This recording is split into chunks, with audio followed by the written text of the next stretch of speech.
আল্লাহ তুমি তো রহমান, তুমি তো গফফার, তুমি মাফ করনে ওয়ালা, দয়া করনে ওয়ালা, তুমি তো রহিম। আল্লাহ আমার গুনাহগুলি মাফ করে জমিনের মধ্যে বৃষ্টির ফয়সালা করে দাও, আমাকে লজ্জিত করো না আল্লাহ, তুমি মাফ করে দাও। মাথাটা নত করে চোখের পানিগুলা ফানা কাঁদতেছি। কিছুক্ষণ পর আকাশ মেঘাচ্ছন্ন হইয়া মুষলধারা বৃষ্টি শুরু হয়ে গেল। জোরে কোন সুবহানাল্লাহ। আল্লাহর পয়গম্বর মুসা আলাইহিস সালাতু ওয়াস সালাম আশ্চর্যিত হয়ে আল্লাহরে বলে, আল্লাহ আপনি বলেন গুনাহের কারণে, গুনাহগারের কারণে দোয়া কবুল করেন না, বৃষ্টিও দিবেন না। এখন আবার কোন কারণে বৃষ্টি দিলেন আল্লাহ আপনি আমাকে একটু জানান। আল্লাহর রব্বুল আলামিন মুসা আলাইহিস সালাতু ওয়াস সালামকে জানাই দিলেন, পয়গম্বর মুসা, যেই ব্যক্তির গুনাহের কারণে আমি আল্লাহ দোয়া কবুল করি না, সেই ব্যক্তির তওবার কারণে আমি আল্লাহ বৃষ্টি দিয়েছি। মুসা আলাইহিস সালাতু ওয়াস সালাম কান্না শুরু করে দিলেন, আল্লাহ এই মানুষের মধ্যে কে গুনাহগার ছিল, কার ওসিলায় আপনি বৃষ্টি দিলেন? ওই বান্দারা, ওই লোকটাকে আপনি একটু দেখান। আল্লাহ জানাই দিলেন, মুসা যদি আমার বান্দাকে তোমাকে দেখাই দেই, আমার বান্দাতে গুনাহগার ছিল এটা তুমি জানবা, আমার বান্দা লজ্জিত হবে। আমি আল্লাহ চাই না আমার বান্দা দুনিয়ার মানুষের কাছে লজ্জিত হোক। যেহেতু আমার কাছে ক্ষমা চাইছে, মাফ করনেওয়ালা, আমি আল্লাহ তারে মাফ করে দিছি। জোরে কোন সুবহানাল্লাহ। আমি আল্লাহ রাব্বুল আলামিন মায়া সাগর, দয়া সাগর, তার গুনাহগুলো মাফ করে দিয়া আমি আল্লাহ তার তওবার কারণে জমিনের মধ্যে বৃষ্টি দিয়ে দিলাম। এখন যদি তোমার সামনে আমার বান্দারে পরিচয় করে দেই, আমার বান্দা লজ্জিত হবে, আমি আমার বান্দাকে লজ্জা দিতে চাই না। জোরে কোন সুবহানাল্লাহ। ওরে আমার যুবক ভাই, বৃদ্ধ বাবারা, দাড়ি পেকে গেছে, চুল পাইকে গেছে, কত অন্যায় করছো, এই গুনাহ নিয়ে কবরে যাইবে, আসো ক্ষমা চাও, ক্ষমা চাও। আল্লাহ আমাদের জীবনের সমস্ত গুনাহগুলি মাফ করে দিক। আল্লাহ বলছে, বান্দা তুই আমার রহমত থেকে নৈরাশ হইস না, তুই আমার কাছে ক্ষমা চাইলি, আমি আল্লাহ তোরে মাফ করে দিব। জোরে কোন সুবহানাল্লাহ।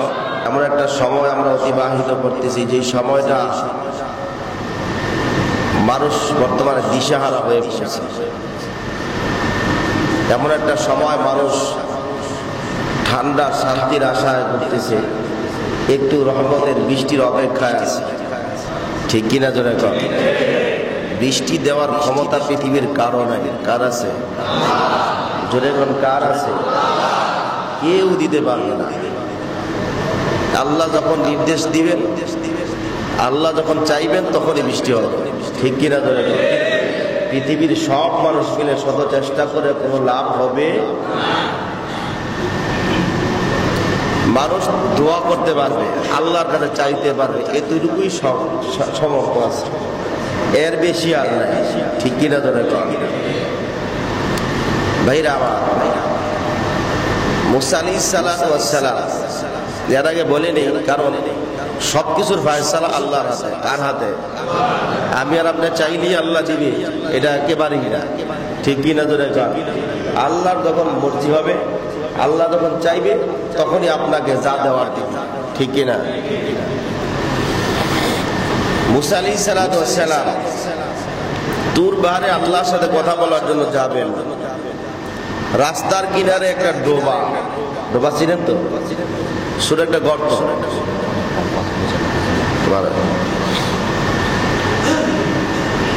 ঠিক আছে। মুসা আলাইহিস সালাতু ওয়াস সালাম রাস্তা দিয়ে রওনা করেছে। ওই রাস্তা দিয়ে রওনা করে ডোবার কিনারে গেছে। কোথায় গেছে? ডোবার পাশ দিয়ে যেতেছে। দেখলেন ডোবাতে অনেকগুলা পাতিহাঁস, দেশি হাঁস বুঝেন না, পাতিহাঁস, অল্প পানি ডুবাডুবি মানে গোসল করতেছে, সাঁতরাইতেছে। তো হাঁস দেখে মানুষের মতো করে সালাম দিলেন, আসসালামু আলাইকুম। আল্লাহ নবীরে সালাম দিলেন, সুবহানাল্লাহ বলেন। কারণ হাঁসের কথা বলার ক্ষমতা আছে, যিনি কথা বলার ক্ষমতা আছে তিনি যদি বলা যেরকম পারবেনি, কথা বলার জবান দিয়ে কথা বের করার ক্ষমতা কার আছে? আল্লাহ যদি আপনার জবানটা বন্ধ করে দেয়, পৃথিবীর এমন কোন শক্তি নেই আপনার জবান দিয়ে একটা টু শব্দ বের করা। এমন এক সময় আসবে গাছ কথা বলবে আপনার সঙ্গে, সুবহানাল্লাহ বললাম, এগুলো পরে বলতেছি। এমন এক সময় আসবে গাছ আপনার সাথে মানুষের মতো করে কথা বলবে। এই ক্ষমতা কে দিবেন? এটার লেগে অপেক্ষা থাকে। হাঁস সালাম দিল, আসসালামু আলাইকুম, আল্লাহ নবী সালাম উত্তর দিলেন। হাত জিগাইলেন, আল্লাহ নবী কই যান? তুর পাহাড়ে আল্লাহর সাথে কথা বলতে যেতেছি। আপনি তো আল্লাহর সাথে কথা বলতে যাবেন, যাওয়ার সময় আল্লাহর কাছে যখন কথা বলবেন, তো আমাদের নগণ্য আমরা একটা মাখলুক, আল্লাহর কাছে আমাদের পক্ষ থেকে জিজ্ঞাসা করেন আল্লাহ বৃষ্টি কখন দিবে। কারণ যে পানি শুকাই দিতেছে, বৃষ্টি তো হবে না, বৃষ্টি না থাকলে আমরা কই সাঁতার কাটব? আল্লাহর জিগাই বৃষ্টি কবে হবে? মুসা আলাইহিস সালাম বলে ঠিক আছে, ইনশাআল্লাহ ঠিক আছে। তোর বারে আল্লাহর সাথে কথা বলার এক ফাঁকে বলে, আল্লাহ রাস্তার আসার সময় হাঁস কতগুলো আমাকে সালাম আনতে বলছে, জিজ্ঞাসা করছে, আপনার মাধ্যমে জানতে চাইতেছে আপনি বৃষ্টি কবে দিবেন। আল্লাহ বলেন আজকে থেকে 100 বছর পরে বৃষ্টি। বসো বসো, আজকে থেকে 100 বছর পরে বৃষ্টি। মুসা আলাইহিস সালাম আর কিছু কয় না, চিন্তা করে জিগাই 100 বছর হয়েছে, আরো বেশি করে আরো বাড়লে তো আরেক মুসিবত। কিছু জিজ্ঞাসা না করে চুপচাপ চলে গেলে। এখনো দেখে হাঁসগুলো অপেক্ষায় আছে। হাঁস জিজ্ঞাসা করে, আল্লাহ নবী আল্লাহর কাছে কি আমাদের দুঃখের কথা বলছিলেন? মুসা আলাইহিস সালাম বললেন, হ্যাঁ আল্লাহর কাছে বলছি, আল্লাহ বলছে আজকে থেকে 100 বছর পরে বৃষ্টি হবে। হাঁসগুলা সবাই এক বাক্যে বলেন আলহামদুলিল্লাহ। আপনারাও কর না? কি খিদা লাগছিলি আপনাদের? আলহামদুলিল্লাহ এই আওয়াজটাও নাই, এতই দুর্বল হয়ে গেছেন, ইমানি পাওয়ার তো নাই। থাকলো তো আলহামদুলিল্লাহ আওয়াজ জোরে হইতো না, আসতে হইতো কথা কয়। তাহলে বোঝা গেলে এই জায়গায় আপনারা ফেল জোরে কোন আলহামদুলিল্লাহ ঠেলা দিয়ে বইতে হবে। মুসলমানদের ইমানি পাওয়ার সবসময় একরকম দরদ থাকবে, তাদের বজ্র আওয়াজে বাতিল পালাতে বাধ্য হবে। হাতগুলো যদি আলহামদুলিল্লাহ বলতে পারে, আমরা তো আশরাফুল মাখলুকাত, আমাদের আলহামদুলিল্লাহ আওয়াজ কি আসতে হবে না জোরে হবে? আর কি কয়ে দিব? আর কি বলতে হবে? জোরে কর, জোরে কয়ে। রোজা তো রাখেন না, অনেকে রাখছেন, 2-1 তো রাখছেন, বাকিরা তো রাখেন না, এরাই জোরে কয়ে। ভাইরা আমার, মুসা আলাইহিস সালাম রাগ হইয়া ধমক দিলেন, এই আহাম্মদ আলহামদুলিল্লাহ আপনার নাউজুবিল্লাহ না করি। 100 বছর পরে বৃষ্টি হবে, এর মধ্যে 100 বছর পরে বৃষ্টি হইলে 100 বছর ভিতরে সব পুরে ছাই হয়ে যাবে, কিচ্ছু হবে না। নাউজুবিল্লাহ না বলবি, আলহামদুলিল্লাহ বলছস কে? হাঁসগুলা বলেন বৃষ্টি দেওয়ার ক্ষমতা আপনারও না আমারও না, বৃষ্টি কে দিতে পারবে? আল্লাহ যেহেতু বলছে 100 বছর পরে বৃষ্টি হবে, 100 বছর পরেই আল্লাহ দিবে, তবে বৃষ্টি তো যেহেতু আল্লাহ দিবে 100 বছর পরে দিবে, তো এই জন্য আলহামদুলিল্লাহ বলছি। আল্লাহর পয়গম্বর মুসা আলাইহিস সালাম বাড়ি চলে গেলেন, ঘরে ঢুকতে পারে নাই, আর আকাশ অন্ধকার হয়ে এমন মুষলধারে বৃষ্টি শুরু হয়েছে, সব তলিয়ে গেল। সুবহানাল্লাহ। আল্লাহর পয়গম্বর মুসা আলাইহিস সালাম আশ্চর্য হয়ে গেল, কি ব্যাপার, কি আল্লাহ পেলে 100 বছর পরে আর হওয়ার বৃষ্টি হলো কেন? আল্লাহ রেজি গাইলেন, আল্লাহ আপনি বললেন 100 বছর পরে বৃষ্টি হবে, 1 ঘন্টাও তো পার হবে, বৃষ্টি দিয়া বালাইছেন। আল্লাহ জবাব দিলেন, হাঁসগুলা আমার ফায়সালার উপরে নির্ভর করে আমার শুকরিয়া আদায় করে তারা সন্তুষ্ট চিত্তে আমার প্রশংসা করেছে, এই জন্য আমি আল্লাহ 100 বছরের পরে বৃষ্টি আজকে দিয়ে দিচ্ছি। আল্লাহ পারেনি? এমন বাহাদুরি ফেরাউনও দেখাইছে, ঠিক কিনা? বৃষ্টি কেউ দিতে পারে নাই, ফেরাউনও কিন্তু চেষ্টা করছে বৃষ্টি নিজে দেওয়ার জন্য, চেষ্টা করছি, সফল হতে পারছে? কেউ পারে না। ভাইরা আবার কুরআনুল কারীমে আল্লাহ রাব্বুল আলামিন এই অনাবৃষ্টি, বেশি বৃষ্টি, শিলা বৃষ্টি, তারপর লু হাওয়া, জলোচ্ছ্বাস, ভূমিকম্প, তারপরে গজব যত রকমের মুসিবত আছে সবগুলার ব্যাপারে আল্লাহ জানাই দিলেন, জহরাল ফাসাদু বিল বাররি ওয়াল বাহরি বিমা কাসাবাত আইদিন নাস।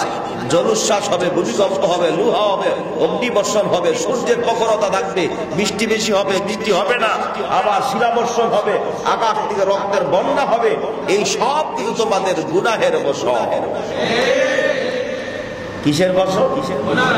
গুনাহের বশর। আমরা এই গুনাহ হাত দিয়া করছি, পা দিয়া করছি, জবান দা করছি, চক্ষু দিয়া করছি, কান দিয়া করতেছি, অন্তর দিয়া করতেছি। এই গুনাহের কারণে আল্লাহ রাগ হইয়া, বৃষ্টি হলো রহমত, এই রহমতের বৃষ্টি বন্ধ করে দেব। ঠিক কিনা ধরে নবী সাল্লাল্লাহু আলাইহি ওয়াসাল্লামের ইন্তেকালের পর বৃষ্টি বন্ধ হয়ে গেল। কি হয়ে গেল? বৃষ্টি বন্ধ হয়ে গেল, বৃষ্টি নাই।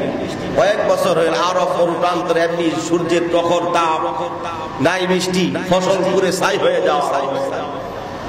সব আরবের মানুষ, মদিনার মানুষ একসাথ হয়ে রাসূলের প্রিয়তমা স্ত্রী উম্মুল মুমিনিন আয়েশা সিদ্দিকা রাদিয়াল্লাহু তাআলা আনহার দরবারে গিয়া বলেন, আপনি তো আল্লাহর নবীর স্ত্রী, আমাদের মুমিনদের মা, আপনি বড় শাইখুল হাদিস, মুহাদ্দিস, আপনি জানেন কোন আমলের কারণে আল্লাহ বৃষ্টি দেয়। আর আয়েশা সিদ্দিকা রাদিয়াল্লাহু তাআলা আনহা বলেন, দোয়া দরকার নাই, গিয়া আমার নবীর রওজার উপরে যে ছাদ আছে, যে ছাদ দিয়ে ঢেকে রাখছো, যে উপরে ঢেকে রাখছো, ওই কাপড় সরায় দাও, ওখান থেকে কি বলে খেজুরের চাটার যে ছাদ দিয়েছো, এই ছাদ সরায় দাও, দেখবা বৃষ্টি শুরু হয়ে গেছে। সাহাবায়ে কেরাম আর দেরি করে না, এক দৌড় দিয়ে আল্লাহর নবীর রওজার পাশে গিয়া উপরের থেকে ছাদ সরায় ফেলার কিছুক্ষণ পরই আকাশ অন্ধকার হইয়া মুষলধারা বৃষ্টি শুরু হয়েছে। আমার নবীর বরকত, সুবহানাল্লাহ। এটা কার বরকত? আপনার আমার নবীর বরকত। ঠিক কিনা ধরে কাউ প্রিয় ভাইরা আমার, এটা বুঝতে হবে আপনাদের। এখনো দেখবেন সবুজ গম্বুজের উপর একটা ছোট্ট জানালা আছে, সবুজ গম্বুজের উপরে ছোট্ট একটি জানালা আছে। এই জানালা যদি বৃষ্টি বন্ধ হয়ে গেলে, কিয়ামত পর্যন্ত বৃষ্টি যদি না হয়, জানালা খুলে যাওয়ার সাথে বৃষ্টি হয়ে যাবে। সুবহানাল্লাহ, জোরে গাওয়ার দরকার না।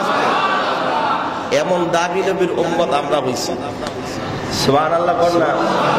আল্লাহ নবী জমিনে থাকলেও বরকত, জমিনের নিচে আল্লাহর কাছে চলে গেলেও বরকত। ঠিক কিনা ধরে কা? রাসূল যখন দুনিয়াতে আসলে বৃষ্টি হয় না, কয়েক বছর হয়ে গেছে, কয়েক মাস হয়ে গেছে। সব মানুষ একসাথে হইয়া মদিনার মক্কার লিডার ছিলেন আব্দুল মুত্তালিব, রাসূলের দাদা, চেয়ারম্যান ছিলেন। হাদিমে কাবা, রক্ষণাবেক্ষণ যিনি করতেন, এলাকার নেতৃত্ব যিনি দিতেন, আব্দুল মুত্তালিবের কাছে গেছে, গিয়া বললেন, আপনি তো এলাকার লিডার, বাইতুল্লাহর খাদেম, কাবা ঘরের খাদেম, আপনার সাথে হয়তো বাইতুল্লাহর মালিকের সাথে সম্পর্ক ভালো, একটু চেষ্টা করেন, আপনি বলেন যাতে আমাদের জন্য বৃষ্টি দেয়। ওনার জবান দিয়া অনিচ্ছাকৃত বের হয়ে যাওয়া, আগামীকালকে বৃষ্টি হবে। সুবহানাল্লাহ বলেন না, অনিচ্ছাকৃত বের হয়ে গেছে। উনি জানতেন এই কথা বলার, উনি নিজে আশ্চর্য হয়ে গেলেন, কি ব্যাপার, আমি বললাম কালকে বৃষ্টি, বৃষ্টি তো আমি দিতে পারবো না, এটা কি বলবো, পেরেশান হয়ে গেছে। সুবে সাদেকের আগে, অর্থাৎ সন্ধ্যা যখন হয়ে গেল, খ্রিস্টানদের বড় একটা আলেম কাবা ঘরের কিনারে এসে দাঁড়াইছে। আব্দুল মুত্তালিবের চেহারার দিক থেকে মুস্কি মুস্কি আসতেছে।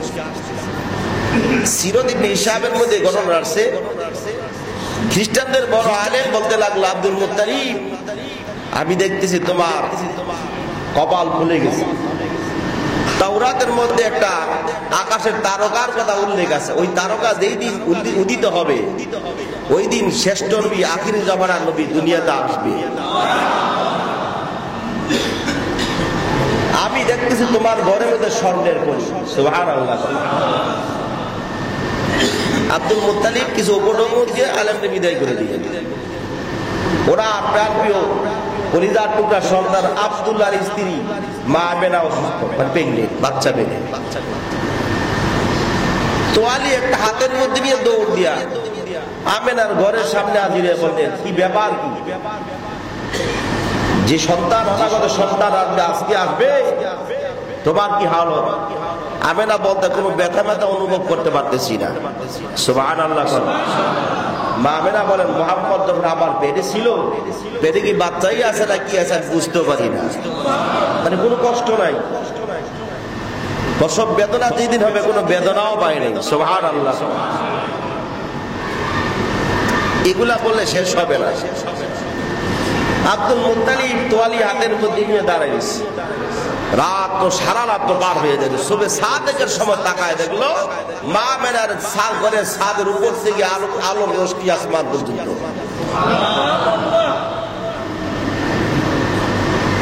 আব্দুল মুত্তালিব তোয়ালি হাতের মধ্যে নিয়ে একবার নিজের ঘরের দরজার সামনে যায়, আবার পুত্রবধূর দরজার সামনে যায়। সুবে সাদেক পার হয়ে যাবে, অমনি মাইমুনা ঘরের দরজা খুলে বলতে সুসংবাদ আব্দুল মুত্তালিব তোমার নাতি হয়েছে। যে আঙ্গুল দিয়ে ইশারা করছে ভাইরা আমার, আর অমনি আব্দুল মুত্তালিব খুশি দাঁত করা বলে তোমার আজাদ করে দিলাম। সুবহানাল্লাহ। আসছে না জোরে? নাতিরে কোলে নিবে, গিয়ে দেয় নাতি উপরে বেরোইছে সেজদার মতো করে। দাদা আব্দুল মুত্তালিব কোলের মধ্যে লিয়া কাবা শরীফের কিনারে গেলেন। কাবার কিনারে গেলেন, শিশু মুহাম্মদ হাত কাবার গিলাফে ধরতে চায়, আর অমনি আব্দুল মুত্তালিব বুঝলেন কাবার গিলাফের কিনারে যাওয়ার পরে শিশু মুহাম্মদ গিলাফের মধ্যে মুখ করে ধরে দিয়েছে। সকাল হয়ে গেছে, প্রায় 9টা-10টা হবে, চাষদের সময়। ওয়াজি ফাতেমা নামক এক জায়গা আছে, ওই জায়গার মধ্যে আরবের সব মানুষগুলো একসাথে জমা হয়ে গেছে। কি জন্য? যে তারা নিজেরাও জানে না। সুবহানাল্লাহ। আব্দুল মুত্তালিব শিশু মুহাম্মদকে নিয়ে রওনা করছে ওয়াজি ফাতেমা নামক ময়দানে। গিয়ে দেখলো হাজার হাজার মানুষ একসাথে জড়ো হয়ে বসে গেছে, অপেক্ষা। কার জন্য অপেক্ষায় আছে কেউ বলতে পারে না।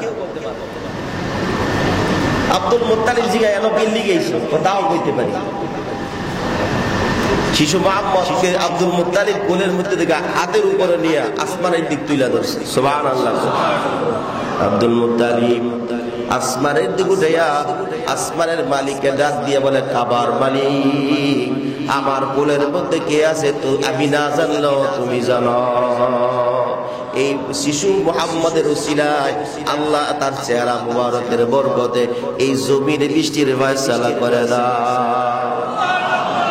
আর আপনি আব্দুল মুত্তালিব শিশু মুহাম্মদকে নিয়ে যখন কাবার চত্বরে আসলো, আর আমি আকাশ অপেক্ষাচ্ছন্ন হয়ে অন্ধকার হয়ে যায়। এমন মুষলধারা বৃষ্টি শুরু হলো, আরব ভূখণ্ড পানিতে তলায় গেছে। জোরে কোন সুবহানাল্লাহ। এই জন্য যদি কখনো যদি দোয়া কবুল করার জন্য শর্ত লাগে, দোয়া কবুল হয় না। তোমার বৃষ্টির দরকার হয়, কোন দোয়াই কবুল হয় না। দোয়া করার সময় এইটুকু বলবা, আল্লাহ আমি যদিও গুনাহগার, কিন্তু তোমার নবীর ব্যাপার তুমি সবচেয়ে ভালো জানো।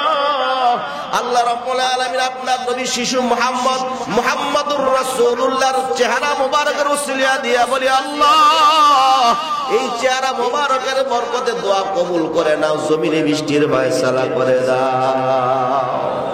জোরে করে আমিন। কারণ এই চেহারাটা আল্লাহর কাছে অনেক দাম। ঠিক কি না? ধরে ভাইরা আমার, দোয়া তো করেন কিন্তু দোয়ার সিস্টেম তো জানেন। নামাজ পড়ে সালাম ফিরাইয়া 2টা হাত গসা দিয়ে আবার মুখের মধ্যে গসা দিলে দোয়া শেষ হয়ে যায়। তোমার এই রেডিমেড দোয়া করতে কে বলছে? হ্যাঁ, দোয়া এমন আদর্শ সহকারে করো, আন্তরিকতার সাথে আল্লাহর কাছে চাও। গোটা পৃথিবীর প্রেসিডেন্ট আল্লাহর সামনে তুমি চাইবা, আর হাত গসা দিলে বুঝি শেষ হয়ে যাবে। এই ফরমালিটি দোয়া কোনো দরকার নেই। চাইলে ভালো করে চাও, আদব সহকারে চাও, আন্তরিকতার সাথে চাও। আল্লাহ চাইতে দেরি, দিতে দেরি করে না। চাওয়ার মতো চাইতে আমরা জানি না, এই জন্য পাই না। ঠিক কিনা? ধরে বর্তমান গোটা বিশ্বের যে অবস্থা চলতেছে, এই গরমটা, যে গরমের তাপ 44-45 ডিগ্রি সেলসিয়াস চলতেছে বর্তমান, 40 থেকে 42 চলে যায়, আবার কোথাও 44 হয়ে যায়, কোথাও 45 ডিগ্রি হচ্ছে। এই সকল কিছু হচ্ছে গোটা মানুষের গুনাহের ফসল। ঠিক কিনা? ধরে গুনাহ করতে করতে এমন হয়ে গেল আল্লাহ রাগ হয়ে গেছে। কারণ কোরআন কারীমে আল্লাহ বলেন যুহারাল ফাসাদু ফিল বাররি ওয়াল বাহরি বিমা কাসাবাত আইদিন নাস। এগুলা সব তোমাদের হাতের গুনাহের বছর, হাতের কামাই। আচ্ছা আপনারাই বলেন, আমরা পৃথিবীর যত মানুষের গুনাহ ছাড়া কেউ চলতে পারি? যেরকম পারি, কিন্তু গুনাহের জন্য কে কয়দিন তওবা করছে? তওবা না করলে কি গুনাহ মাফ হবে? ক্ষমা না চাইলে কি আল্লাহ মাফ করবেন? ভাইরা আমার, গুনাহের জন্য মানুষ গুনাহ করতে করতে করতে করতে এমন এক জায়গা যখন পৌঁছে যায়, চরম পর্যায়ে যখন পৌঁছে যায়, তখন আল্লাহ রাব্বুল আলামিন রাগ হইয়া তার জন্য আযাব গজব নাযিল করতে থাকে। ঠিক কি না? ধরে গোটা বিশ্বের দিকে তাকায় দেখেন আপনারা, আধুনিক দেশগুলা আল্লাহর সাথে পাল্লা দিয়ে চাইতেছে, আল্লাহর থেকে আল্লাহর উপরে মাতব্বরি করতে চায়। ঠিক কি না? ধরে দুবাইয়ের অবস্থা কয়েকদিন আগে আপনারা দেখছেন, এখনো পর্যন্ত দুবাই স্থিতিশীল হতে পারে নাই। বাকি 6 মাস হবে কিনা আল্লাহ ভালো জানে। ওরা চাইছিল কৃত্রিম বৃষ্টি, চাইছিল কৃত্রিম বিদ্যুৎ বৃষ্টি, চাইছিল নিজের মাতব্বরির মাধ্যমে। আরব তার দেশে 75 বছর ধরে বৃষ্টি হয় না, এই জন্য তারা চাইতেছে নিজেরা মাতব্বরি করে আল্লাহর উপরে ক্ষমতা দেখায় বৃষ্টি দিবে। আল্লাহ কয় কৃত্রিম বৃষ্টি দরকার নাই, আমি তোমাকে দেই, বেশি দেই না, মাত্র তোমাকে 1 দিন দিব, 3 দিন দিব, 3 মাস তো আমি দেয় নাই, 3 সপ্তাহ দেয় নাই। 3 দিনের বৃষ্টিতে গোটা এই আধুনিক দেশটাকে তছনছ করে দিয়ে মানুষকে, বিল্ডিং, তাদের দামি দামি গাড়িগুলা সব তছনছ করে রাস্তার মধ্যে ফেলে দিয়েছে। আল্লাহ নিবি কৃত্রিম বৃষ্টি, নিবি তো কৃত্রিম বৃষ্টির দরকার নেই, আমি তোরে দেই। এমন দেওয়াই দিলেন, মাত্র 3 দিনের বৃষ্টি তারা সহ্য করতে পারে না। এখনো পর্যন্ত বিমানবন্দর বন্ধ। ফয়সালা কার? আল্লাহর উপরে মাতব্বরি করো। একটা পবিত্র দেশ, আরব দেশ হলো পবিত্র নবীর পদার্পণ যে জমিনের মধ্যে পড়েছে, ওই জায়গার মধ্যে খ্রিস্টানদেরকে হিন্দুদের মন্ত্রী করার পারমিশন যেই দেশের মধ্যে দেয়, অবাকভাবে ইসলাম বিরোধী কাজ করে, ও জায়গার মধ্যে আবার আল্লাহ রহমত মসজিদ কেমনি হবে? গজব হবেই হবে। ঠিক কিনা? এই সব কিছু আমাদের গুনাহের বশে, বুঝা লাগবে। ভাইরা আমার, 2004 সালের ঘটনা আপনারা জানেন। জাপান অত্যাধুনিক শহর নির্মাণ করলেন, যত আধুনিক প্রযুক্তি আছে, চ্যালেঞ্জ করলে পৃথিবীর এমন কোন দুর্যোগ নেই এই শহরকে ধ্বংস করা। নাউজুবিল্লাহ বললেন। চ্যালেঞ্জটা কার সাথে? হুজুর এখন কার সাথে? এই চ্যালেঞ্জ আল্লাহকে আমিও গ্রহণ করলাম, তোরা চ্যালেঞ্জ গ্রহণ করলি, আমিও চ্যালেঞ্জ নিলাম। সুবহানাল্লাহ কইলেন না? 2004 সাল আল্লাহ রাব্বুল আলামিন সকাল 11টার, বেলা 11টার পর দিলেন ভূমিকম্প। কি দিলেন? 9.6 মাত্রার ভূমিকম্প। 9.6 মাত্রার ভূমিকম্প। মাত্র 1.5 মিনিট ছিল। কয় মিনিট? মাত্র 1 মিনিট 30 সেকেন্ড ছিল। 1.5 মিনিট 90 সেকেন্ড ছিল। এই 1.5 মিনিট সময় গোটা হিরোশিমা শহরকে ভেঙে তছনছ করে দিলেন। একটা বিল্ডিং ক্ষত ছিল না। ঠিক কিনা? ধরে কম। শুধু এই না, যে ভূমিকম্প দিয়ে আল্লাহ শেষ করেন নাই, সমুদ্রের জলোচ্ছ্বাস আমেরিকার 110 তলা বিল্ডিং এর সমান উঁচু হয়ে ওই শহর আশ্রয় পড়েছে। জোরে কর নাউজুবিল্লাহ। গোটা শহরকে ধ্বংসলীলায় পরিণত করে দিয়ে গোটা শহরকে, আধুনিক শহরকে মাটির সাথে নিমজ্জিত করে দিলেন। আর লক্ষ লক্ষ মানুষের পরিচয় আজও পর্যন্ত মাটির নিচে চাপা পড়ে আছে। আল্লাহর সাথে পাল্লা লো, আল্লাহর সাথে পাঙ্গা নাও। আল্লাহর ক্ষমতার বাইরে তুমি নাও। ঠিক কিনা? ধরে কর। কিন্তু তোমার ক্ষমতার মধ্যে আল্লাহ নয়। ঠিক কিনা? ধরে কর। আল্লাহ ছাড় দেন কিন্তু ছেড়ে। ভাইরা আমার, এই এক ধাক্কা চলে গেল, সুনামি রূপান্তরিত হয়ে ইন্দোনেশিয়া আসতে বলল, মরল 1,20,000 মানুষ। কত? 1,20,000। অস্ট্রেলিয়ার মানুষ মরল 60,000। আমেরিকার মানুষ মরল প্রায় 80,000। আমাদের পার্শ্ববর্তীদের ভারতের মানুষ মরল 20,000। আল্লাহ দেখাই দিলেন, আমি যদি ধরি কিন্তু পালানের মতো ক্ষমতা কারো না। বিশ্বের ইতিহাস হয়ে গেল, সোনালী অক্ষরে রেকর্ড হয়ে গেল যে আল্লাহর উপরে মাতব্বরি করে কেউ টিকতে পারে নাই, আর ভবিষ্যৎও পারবে না। ঠিক কিনা? মানুষ গুনাহ করতে করতে, অন্যায় করতে করতে যখন এমন এক পর্যায়ে পৌঁছে যায়, আল্লাহ তখন তাকে এমন ভাবে ধরেন তাকে আর বাঁচানোর ক্ষমতা কারো থাকে না। সেই রসায়নের ভিতরে আমরাও আছি, ঠিক কিনা ধরে কর? সেই রসায়নের ভিতরে আমরা বাংলাদেশের মানুষও আছি, ঠিক কিনা ধরে কর? বাপ করে এক বেড়ায় মরি গিয়ে আমরা, ঠিক কিনা ধরে কর? বাড়ায় বুদায় ঘষাঘষি মরিচের ডবাদের আমাদের হালত চলতেছে, অন্যায় করে একজন আর শান্তি বুক করি আমরা, ঠিক কিনা ধরে কর? বিষয়টা কেমন? আপনি করতে জন্ম একজন করে আমরা শাস্তি কেন? আমি আপনাদেরকে বলবো, গাছের মধ্যে মৌমাছির বাসা, ওখান থেকে আইসে যদি একটা মৌমাছি যদি আপনাকে ভিমরুলে বা বল্লা যদি কামড় দেয়, বাসা ভাঙেন কেন? বাসাটা কেন ভাঙেন আপনি? আপনার এটার যে উত্তর আবার সেই উত্তর, ঠিক কিনা ধরে কর? এবার আমি আপনাদের উত্তরটা বইলেই দিই। এই বাসাকে নিয়ন্ত্রণ করার জন্য একটা রাষ্ট্রনায়ক আছে না নাই? মৌমাছিকে পরিচালনা করার জন্য রানী আছে, কি আছে? রানী আছে। রানী যেই নির্দেশ দিবে ওটা ওইভাবেই চলবে, না নির্দেশ না মানবে সাথে মেরে ফেলা হয়। এই জন্য দেখবেন মৌমাছির যদি হালত বর্ণনা করতে যাই, মৌমাছি যেভাবে তার রাজ্য চালায়, এইভাবে রাজ্য যদি গোটা বিশ্বের রাষ্ট্রগুলো চলতো, মানুষ না পানির জন্য হাহাকার করতো না, মানুষ গ্যাসের জন্য মিছিল করতে হতো না, মানুষ না খেয়ে রাস্তার মধ্যে মিছিলে লিপ্ত হতো না, করতে গিয়ে হালালের দিনের মধ্যে বেজাল করতে পারতেন না। মৌমাছি দেখবেন, মৌমাছি বাসার নিচে শত শত মৌমাছি মরা পড়ে থাকে, জানেন আপনারা? দেখছেন কখনো? কেন? মৌমাছির দুইটা রাটার আছে, একটা ডান দিকে একটা বাম দিকে। একটা মৌমাছির মধুর মধ্যে লাগানো থাকে আর একটা বের করা থাকে, এটা নাড়াতে থাকে। যে মৌমাছি মধু আরোহণ করে যখন চলে যায় এই রাটারে ধরা পড়ে, এটা কি প্রস্রাবখানা থেকে নিয়েছো না অন্য নাপাক জায়গা থেকে, খারাপ জায়গা থেকে ভেজাল জিনিস দিয়ে মৌমাছির মধ্যে ঢুকাই দিবা, এই রাটার মধ্যে ধরা পড়ে যাওয়ার পরে তাকে সামনে নিয়ে আসা হয় আর তারে চাপ দিয়া কল্লাকে এটা নিচে ফালায় দেওয়া হয়। সুবহানাল্লাহ। ভেজাল করার সুযোগ নেই, কারণ এই মধু কে খাবে? কথা কয় না, কে খাবে? এটার মধ্যে যদি ভেজাল দেয় তাহলে মানুষের রোগ হবে না, জোরে কথা হবে না? দেখেন আল্লাহ কিভাবে তাদেরকে রাষ্ট্র চালানোর জন্য অভিজ্ঞতা দিয়েছে। এই বছর এই আয়াতের উপরে যদি আলোচনা করি বহু সময় দরকার। আল্লাহ যদি কখনো তৌফিক দেয় আলোচনা করবে ইনশাআল্লাহ। ভাইরা আমার, আজকে যদি আমরা মানুষগুলা যদি ঠিক হয়ে যেতাম, আল্লাহকে যদি ভয় করতাম, তাহলে মানুষ আর গুনাহের দিকে যাইতো না, ঠিক কিনা ধরে কর? গুনার কাজ ছেড়ে দেওয়ার জন্য সবচেয়ে ওষুধ অ্যান্টিবায়োটিক হলো আল্লাহর ভয়। ইয়া আইয়ুহান্নাসু তাকু রাব্বাকুম ইন্না যালজালাতাস সাআতি শাইউন আযীম।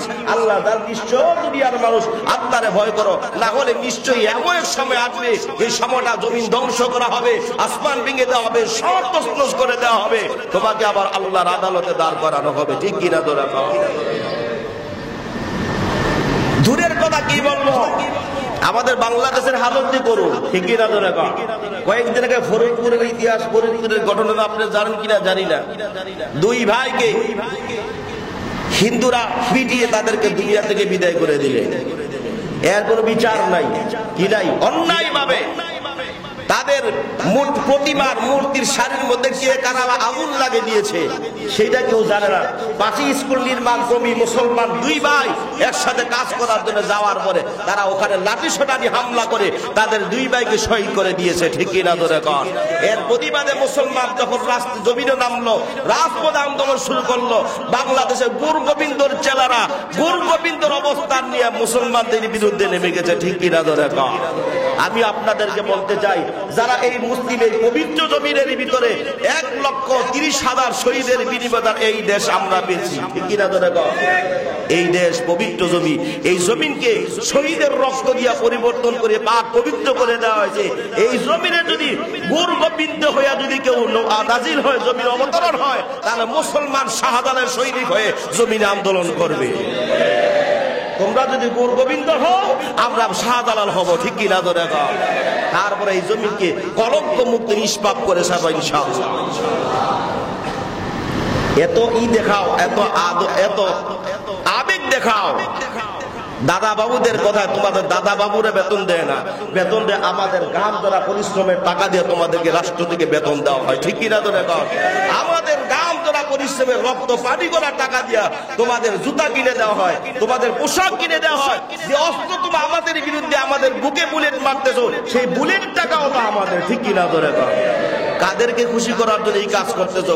আল্লাহর আদালতে ধরা পড়া লাগবে, ঠিক কিনা ধরে কও? যে ভাইরা শহীদ হয়েছে, যারা আহত, অনেক আরেকজন নাকি মারাই গেছে, কিছুদিন আগে আরেকটা মারা গেছে, 3 জন শহীদ হয়েছে।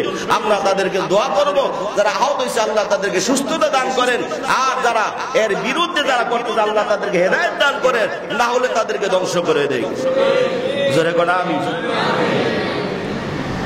ভাইরা আমার, এর কয়েকদিন আগে আপনারা দেখছেন কিনা জানি না, ঢাকা বিশ্ববিদ্যালয়ের চারুকলার সামনে শিব মন্দির থেকে তরবারি মিছিল বেরিয়েছে। কি মিছিল? তরবারি, উন্মুক্ত ভাবে খোলামেলা তরবারি নিয়ে তারা রাজপথে মিছিল বের করছে। এই কাজ যদি আমাদের মুসলমানদের ভিতরে কেউ করত, তাহলে সাথে একটা গ্রেফতারি পরোয়ানা জারি করা হতো, তাকে জঙ্গিবাদের আখ্যায়িত করে তাকে মামলা করা হতো, ঠিক কিনা ধরে? কাদেরকে খুশি করার জন্য এত উৎসাহ দিচ্ছ? বুঝতে কি আমরা বাকি আছি? যেরকম বাকি আছে, বোঝা লাগবে, সতর্ক হওয়া লাগবে। তাদেরকে ছাড় দেওয়া হয়েছে, আমাদেরকে ছেড়ে দেওয়া হয় না, ঠিক কিনা ধরে কর? তারা উন্মুক্ত ভাবে তরবারি নিয়ে রাজপথে মিছিল করতে পারবে, আর আমরা রাজপথে যদি গোড়া নিয়ে দৌড়াই, আমাদেরকে জঙ্গিবাদের আখ্যায়িত দেওয়া, ঠিক কিনা ধরে কর? দৃষ্টিভঙ্গি ভালো না, ঠিক কিনা ধরে কর? দৃষ্টিভঙ্গি যদি ভালো হইতো, তাহলে আজকে যারা বলে যে বঙ্গবন্ধুর আদর্শ লালিত করতে হবে, বঙ্গবন্ধুর আদর্শর তারা জানস না, ঠিক কিনা ধরে কর? বঙ্গবন্ধু এই দেশের স্বাধীনতার জন্য যে ভূমিকা রাখছে, এই ভূমিকা তোরা একটা টুকরাও তোদের ভিতরে নাই। থাকলে এই জমিনের মধ্যে আজকে পানির জন্য আমরা হাহাকার করতাম না, ঠিক কিনা ধরে কর?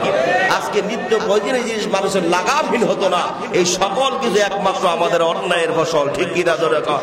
এখনো সময় আছে, আল্লাহর কাছে তওবা করেন, গুনাহের জন্য ক্ষমা চান, আল্লাহর কাছে মাফ চান, আল্লাহ তাদেরকে হেদায়েত দেন, আমাদেরকে মুসিবত থেকে হেফাজত করবেন। আর জোরে বলা আমিন। এইভাবে যদি বলতে যা গোটা বিশ্বের মানুষ কত গুনার কাজে যে আমরা লিপ্ত আছি। নাসার বৈজ্ঞানিকরা গুনাহের উপরে, অন্যায়ের উপরে চার্জ করলেন যে জমিনে ভূমিকম্প হয়, কারণ কি? এরা গুনাহের উপরে কিয়ামতের ময়দানে মানুষের আমল নামাগুলো মিজানের পাল্লায় ওজন দিবে, একদিকে গুনাহ থাকবে, আরেকদিকে নেকামল থাকবে।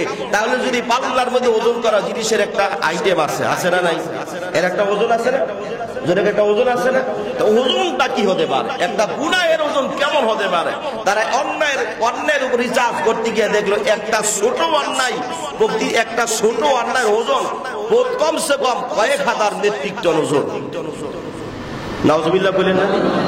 একটা অন্যায়, এটা যদি পাল্লার মধ্যে ওজন করা হয়, এর ওজন হবে কয়েক হাজার মেট্রিক টন। এবার চিন্তা করেন, এই জমিনকে সহনশীলতার জন্য কত আপনি গুনার কাজ করতে গেলে জমিনকে এমন ওজন করে ফেলেছেন, জমিনের সহনশীলতা কমে গেছে, ঠিক কিনা বলেন? আল্লাহর কাছে ক্ষমা চান, আল্লাহর কাছে মাফ চান, আল্লাহ আমাদেরকে মাফ করে দে, জোরে করা আমিন। না হলে এই জমিনে শান্তির ফায়সালা আর কখনো হবে? কারণ বৃষ্টি যদি বন্ধ হয়ে যায়, আর এই জমিনে ফসলের আশা করতে পারবেন না, ঠিক কিনা ধরে? বৃষ্টি যদি বন্ধ হয়ে যায়, যত কৃত্রিম পদ্ধতি পানি দেন, কিন্তু ফসল ভালো হবে। কারণ বৃষ্টি হলো রহমতের বৃষ্টি, ওরা যেই জায়গার মধ্যে করবে ওখানে ফসল হবেই হবে, জোরে কর সুবহানাল্লাহ। বিশ্বাস হয় না? বুঝিস কথা কোন? বিশ্বাস হয় না? তাহলে বিশ্বাস যদি না হয়, দেখেন আরবে, সৌদি আরব, আরব কান্ট্রিতে যে জায়গায় বৃষ্টি হয়েছে, যে জায়গায় পানি ছিল না, ওখানে পানি হয়ে যাওয়ার পরে মাছ করতে এলো। ওই দেশের মৎস্য যে যারা দায়িত্বশীল যারা আছে, খাদ্যমন্ত্রী যারা দায়িত্বে আছে, তারা কি ওখানে মাছ চাষ করছে? এই মাছ কে দিছে? কে? গোটা পাহাড়, তারপরে আশেপাশের যত মরুপ্রান্তর আছে, সব সবুজে শ্যামলে ছেয়ে গেছে, শুধু বৃষ্টির ফোঁটার রহমতের পানির কারণে, ঠিক না? ধরে কর, আজকে আমাদের বাংলাদেশে বৃষ্টি হয় না, বৃষ্টির জন্য দোয়া করেন, বৃষ্টির জন্য কাঁদেন। কারণ কি? আমরা গুনাহ করতে করতে এমন এক পর্যায়ে পৌঁছে গেছি, বৃষ্টিকে আমাদের জন্য আল্লাহ দূরে সরে করে দিয়েছে, ঠিক কিনা ধরে কর? আল্লাহর কাছে দোয়া করি গুনাহের জন্য, আল্লাহ আমাদেরকে মাফ করে দেন, জোরে করেন আমিন। আরো জোরে করেন আমিন। মুসা আলাইহিস সালাতু ওয়াস সালামের জমানায় বৃষ্টি হয় নাই, সব মানুষকে একসাথ করলেন, চলো আল্লাহর কাছে একসাথে কান্দি, আল্লাহর কাছে ক্ষমা চাই, আল্লাহ যাতে আমাদেরকে মাফ করে জমিনে বৃষ্টির ফায়সালা করে দেয়, জোরে করেন আমিন। মুসা আলাইহিস সালাম সব উম্মতকে নিয়ে খোলা ময়দানে আল্লাহর কাছে দোয়া করে, আল্লাহ আপনি বৃষ্টি দেন, আমাদেরকে মাফ করেন, আমাদের গুনাহের জন্য আপনি বৃষ্টি দেন না। দোয়া কবুল হয়। নাউজুবিল্লাহ। কোনো আওয়াজ নাই আল্লাহর পক্ষ থেকে, কোনো গ্রিন সিগন্যালও নাই আল্লাহর পক্ষ থেকে, কোনো সারা শব্দ নাই, দোয়া কবুল হয় না। কিছুক্ষণ পর আল্লাহ রাব্বুল আলামিন মুসা আলাইহিস সালামকে জানাই দিলেন, মুসা তোমার এই মজলিসের ভিতরে এমন একজন গুনাহগার আছে যে গুনাহগারের কারণে আমি আল্লাহ দোয়া কবুল করি না, বৃষ্টিও দিব না। জোরে বলেন নাউজুবিল্লাহ। ওরে আল্লাহর গোলাম মুসা আলাইহিস সালাম জালালি তবিয়তে অনেক রাগী মানুষ ছিল। মসজিদ থেকে দাঁড়াইয়া বলতে লাগলো, কে আছো? এমন এক পাপিষ্ঠর কারণে নাকি আল্লাহ দোয়া কবুল করে না, বৃষ্টিও দেয় না। যদি তুমি এখান থেকে নিজে ইচ্ছায় যদি বের না হয়ে যাও, আর আমি যদি জানতে পারি কি এত বড় অন্যায়কারী অপরাধকারী, তাহলে আমি মুসার হাত থেকে বাঁচার মতো ক্ষমতা তোমার হবে না। আল্লাহর গোলাম ওই লোকটা গুনাহগার পাপিষ্ঠ ব্যক্তি মাথাটা নত করে দিলেন, চোখের পানিগুলা গলায় দিয়ে কান্দে, আল্লাহ আমি গুনাহ করছি আর তুমি দেখছো। দুনিয়ার কোন মানুষ আমার গুনাহ সম্পর্কে জানেন, আপনি জানেন। আল্লাহ আপনি যদি পয়গম্বর মুসার কাছে আমার অন্যায়ের কথা জানায় দেন, আমি শত শত হাজার মানুষের কাছে লজ্জিত হয়ে যাব। আল্লাহ তুমি তো রহমান, তুমি তো গফফার, তুমি মাফ করনেওয়ালা, দয়া করনেওয়ালা, তুমি তো রহিম। আল্লাহ আমার গুনাহগুলি মাফ করে জমিনের মধ্যে বৃষ্টির ব্যবস্থা করে দাও, আমাকে লজ্জিত করো না। আল্লাহ তুমি মাফ করে দাও। মাথাটা নত করে চোখের পানিগুলা ফাড়ায় কাঁদতেছি। কিছুক্ষণ পর আকাশ মেঘাচ্ছন্ন হইয়া মুষলধারা বৃষ্টি শুরু হয়ে গেল। জোরে কোন সুবহানাল্লাহ। আল্লাহর পয়গম্বর মুসা আলাইহিস সালাম আশ্চর্যিত হয়ে আল্লাহরে বলে, আল্লাহ আপনি বলেন গুনাহের কারণে, গুনাহগারের কারণে দোয়া কবুল করেন না, বৃষ্টিও দিবেন না। এখন আবার কোন কারণে বৃষ্টি দিলেন আল্লাহ আপনি আমাকে একটু জানান। আল্লাহর রব্বুল আলামিন মুসা আলাইহিস সালামকে জানাই দিলেন, পয়গম্বর মুসা যেই ব্যক্তির গুনাহের কারণে আমি আল্লাহ দোয়া কবুল করি না, সেই ব্যক্তির তওবার কারণে আমি আল্লাহ বৃষ্টি দিয়েছি। মুসা আলাইহিস সালাম কান্না শুরু করে দিলেন, আল্লাহ এই মানুষের মধ্যে কে গুনাহগার ছিল, কার ওসিলায় আপনি বৃষ্টি দিলেন? ওই বান্দারা ওই লোকটাকে আপনি একটু দেখান। আল্লাহ জানাই দিলেন, মুসা যদি আমার বান্দাকে তোমাকে দেখাই দেই, আমার বান্দা যে গুনাহগার ছিল এটা তুমি জানবে, আমার বান্দা লজ্জিত হবে। আমি আল্লাহ চাই না আমার বান্দা দুনিয়ার মানুষের কাছে লজ্জিত হোক। যেহেতু আমার কাছে ক্ষমা চাইছে, মাফ করনেওয়ালা, আমি আল্লাহ তারে মাফ করে দিছি। জোরে কোন সুবহানাল্লাহ। আমি আল্লাহ রাব্বুল আলামিন মায়ার সাগর, দয়ার সাগর, তার গুনাহগুলো মাফ করে দিয়া আমি আল্লাহ তার তওবার কারণে জমিনের মধ্যে বৃষ্টি দিয়ে দিলাম।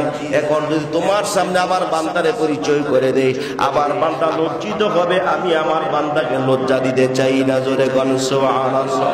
ওরে আমার যুবক ভাই, বৃদ্ধ বাবারা, দাড়ি পেকে গেছে, চুল পাইকে গেছে, কত অন্যায় করছো, এই গুনাহ নিয়ে কবরে যাইবে, আসো ক্ষমা চাও, ক্ষমা চাও। আল্লাহ আমাদের জীবনের সমস্ত গুনাহগুলি মাফ করে দিক। আল্লাহ বলছে, বান্দা তুই আমার রহমত থেকে নৈরাশ হইস না, তুই আমার কাছে ক্ষমা চাইলি, আমি আল্লাহ তোরে মাফ করে দিব। জোরে কোন সুবহানাল্লাহ।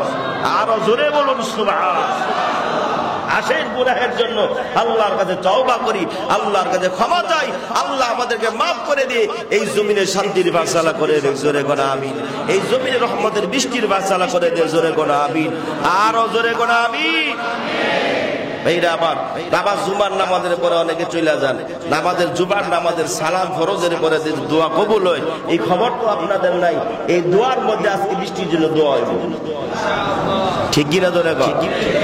হতে পারে আল্লাহ দিতে পারে, ঠিক কিনা? জোরে কর। আমি গুনাহগার হতে পারি, এখানে কি দাড়ি পাকনে হলো ব্যক্তি নাই? এখানে আল্লাহর দুই একটা মনোনীত বান্দা থাকতে পারে না? জোরে কোন পারেনি? কারণ আল্লাহ নবী বলে, দাড়ি পাকনেওয়ালা ব্যক্তিরা যদি আমার কাছে হাত তোলে, আমি আল্লাহ, আল্লাহ বলেন আমি আল্লাহ লজ্জিত হয়ে যাই। দোয়া করবেন। এবং আগামী শনিবার, আগামী সোমবার, অর্থাৎ কালকে পরে 2 দিন পরে সোমবার সকাল 10টায় এই হাবিজিবাগ ঈদগাহের মাঠে সালাতুল ইস্তিসকা অর্থাৎ বৃষ্টির নামাজ হবে। বৃষ্টির জন্য আমরা গুনাহের জন্য তওবা করে এই জমিনের রহমতের বৃষ্টির জন্য আমরা নামাজ পড়ে দোয়া করব। আপনাদের সবাইকে দাওয়াত দিলাম, থাকবেন তো ইনশাআল্লাহ? বৃষ্টি কি আমার একলা দরকার? সবার দরকার না? শান্তি সবার দরকার না? দেখবো কেনা কেনা শান্তির দরকার, কার রহমতের বৃষ্টির দরকার। এখান থেকে বৃষ্টি নিয়ে ইনশাআল্লাহ বাড়ি যাবো, পারবো তো ইনশাআল্লাহ? থাকবেন তো সবাই? আল্লাহ আমাদের কবুল করে জোরে করে আমিন। এমনই এক মুসিবত পড়ছিলেন বাইজুল বুস্তামি রহমতুল্লাহ আলাইহি। ওনার কাছে এলাকার মানুষ সবকে দেখে বৃষ্টি হলে একটু দোয়া করেন না, আল্লাহর সাথে আপনার সম্পর্ক ভালো। বাইজুল বুস্তামি রহমতুল্লাহ আলাইহি, আরে বেটা আল্লাহর লগে আমার সম্পর্ক কয়েকদিন ধরে ভালো নাই। আল্লাহর আমি যদি চাই একটা, আল্লাহ দেয় আরেকটা, আমি যদি কই এইটা আল্লাহ করে আরেকটা। সম্পর্ক ভালো না, আরেকজনের কাছে যায়। এলাকার মানুষ নাসর বান্দা না, আপনি দোয়া করেন, আপনি দোয়া করেন। আপনারা ছাড়া এই দোয়া কবুল হবে না, আপনি দোয়া করেন। বাইজিদ বুস্তামি বলে, দেখি রাত্রে আমার মালিকের সাথে সম্পর্ক লাগায় দেখি কি করণ দেয়, কালকে 10টার দিকে আইও। সুবহানাল্লাহ বললেন। সব মানুষ মনে করছে সকাল 10টায় যেটুকু নামাজ পড়বো, সবাই নামাজের প্রস্তুতি নিয়ে এসেছে। উনি তো এসটাক নামাজের পরে ঘুমাই গেছে। সকাল 10টার দিকে চাষের সময় যে মানুষের আওয়াজে ঘুমাই গেছে, খাদেম হুজুর তাড়াতাড়ি উঠেন, এলাকার মাঠ ঘুরে গেছে, মানুষ হাজির, আপনার কাছে নামাজ পড়বো। হুজুরে সব লাল দিয়ে কয়ে, বেটা আমি কি কইছি নামাজ পড়ানোর কথা? আমি কি বলছি নামাজ পড়বো? রাগে তোমরা কি লিখে হুজুর আমি না বললাম 10টার দিকে আইতাম, এর লিগে নামাজের প্রস্তুতি নিয়ে আইছি। হুজুর নামাজ পড়বো, আমার লগে আল্লাহর সম্পর্ক বেশি ভালো না। এই খাদেমের দিকে কাঁধের মধ্যে সাদা একটা রুমাল আছিল, হজ করতে গেলে সাদা রুমাল নিয়ে আসে না, সাদা রুমাল ওইটার ধুয়ে নিয়ে আসো। খাদেম ধুয়ে নিয়ে আসে, ওই চিপ দিয়ে শুকানোর জন্য যারা দিয়ে আসমানে দিতা করে, সূর্যের তাপ ভালো আছে, দাগ তাড়াতাড়ি আমার রুমালটা শুকাইব। এই রুমালটা জমিনের মধ্যে বিছাই দিয়ে গেলে ঘরে নিতে ঢুকছে, আর আকাশ অন্ধকার হয়ে এমন বৃষ্টি শুরু হয়েছে, আর দোয়াও লাগে নাই। সুবহানাল্লাহ। বাইজিদ বুস্তামি করতে বের করে দেখছ, আমি দিলাম আমার রুমাল শুকানোর জন্য, আল্লাহ দিছে ভিজাইয়া। সুবহানাল্লাহ কন্যা। এই হলো বন্ধুর সাথে বন্ধুর সম্পর্ক, ঠিক কিনা? ধরে কার তাহলে আল্লাহর সাথে এমন সম্পর্ক আমাদের দরকার আছে, ঠিক কিনা? নামাজ পড়তে পারবো ইনশাআল্লাহ। আল্লাহ আমাদেরকে তৌফিক দান করেন। আরো জোরে করে আমিন।